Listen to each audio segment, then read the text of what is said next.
Um, Great question. I think this was always on my radar of places that I thought I might end up. Growing up in Texas, in North Texas, I had a lot of friends that came down here and never left. So I got to come and visit them and experience what they were all talking about. When I was living out in California for quite a long time, got married, had a few kids, or well, had my first child.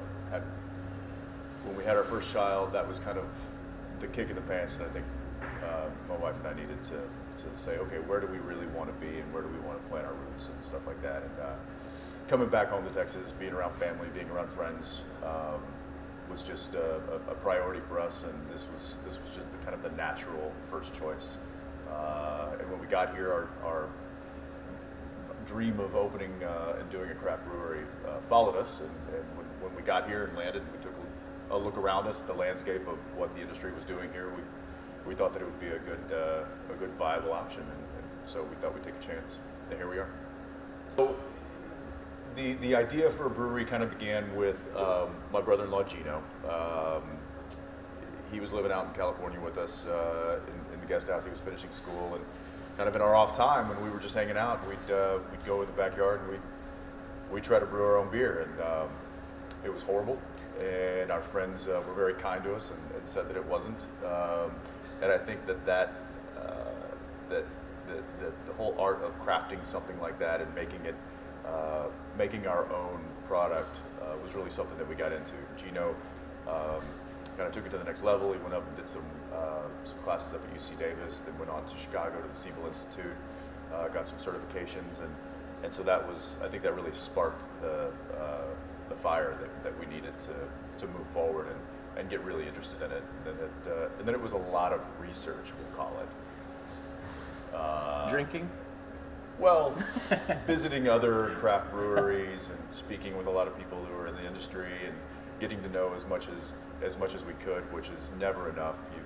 I've talked to people who have been who have been home brewers or even professional brewers for decades, and the amount of knowledge that's accessible is more than you could learn in a lifetime. So I appreciate that aspect of it, and I think that's the fact that it's not something that you just kind of come to the end to was something that was attractive to me.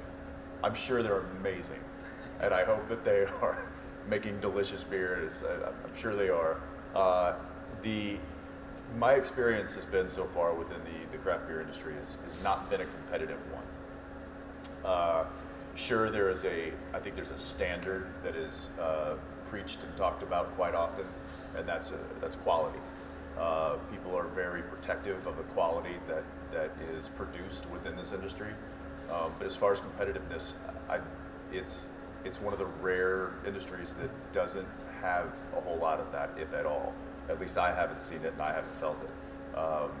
The people that we've talked to, the brewers, the owners, even the bartenders, have all been very willing to give us advice and give us some of the hurdles that they had to jump over in order to get where they've been.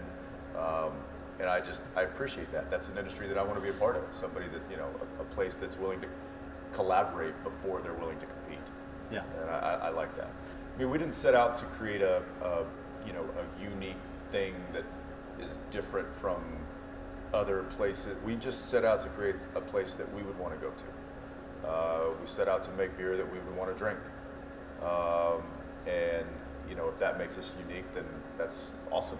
But I think at the end of the day, if people come out here and they take a look around and they enjoy the land and they enjoy the beer and the food and the music and just the fellowship that happens out here, and I think that in itself will be a unique experience to whoever decides to walk through these doors. I'm going to steal a comment from our head brewer, Nate Seal.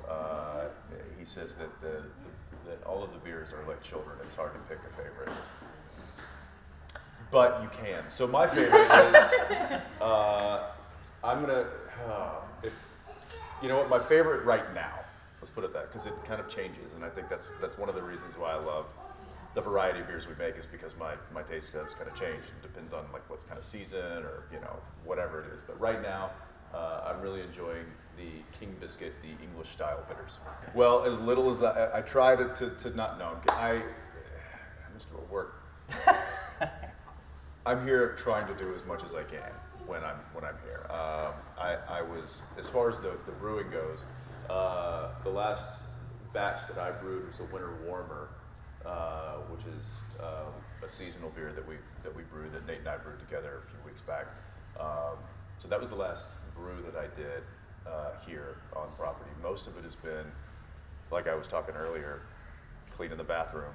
I was just hanging a mirror in the employee's bathroom. I was out here stringing lights all last week. You know, when you're an owner, you're kind of a utility player. It's doing whatever needs to get done. It's hard to say. You know, we have a pretty wide reach.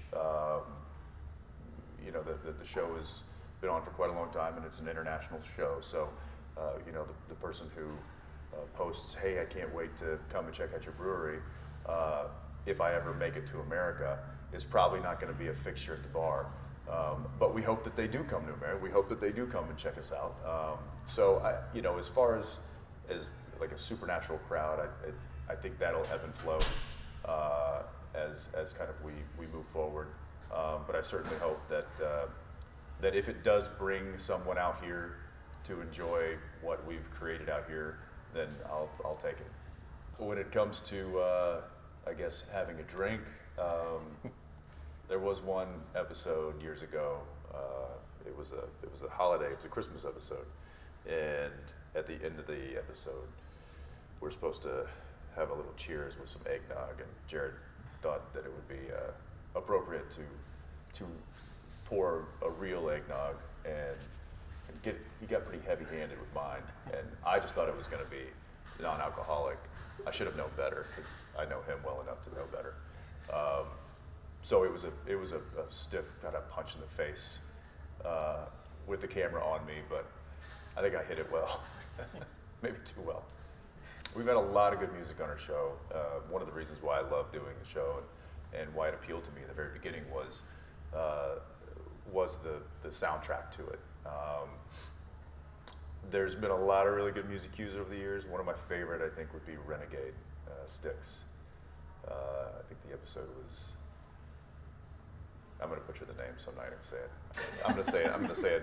I forget what episode. You're not under We've oath. done like It's okay. over 260 episodes. I forget what it is. Ooh, Okay. Okay.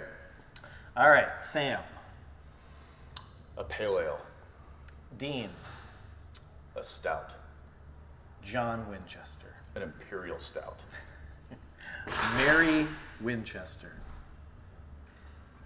A pilsner. Bobby Singer. A whiskey. Castile. A water. Lucifer. Ooh. An extra special bitters. Crowley. A sour. Ruby. A red. And Charlie. Ooh, she should have been the red. We put her as the red, and we'll do Ruby as a saison. Ate a lot, and that was my fault. I should have been more cautious because they continue to write that in. So I would say nowadays I'm a little bit more picky about when I take that bite or when I take that sip, because I know I'll have to match it for the next 8 camera setups. So I still do it, but I just do it a little bit more conservatively. Thanks for covering us. Thanks for coming out. Thanks for showing an interest.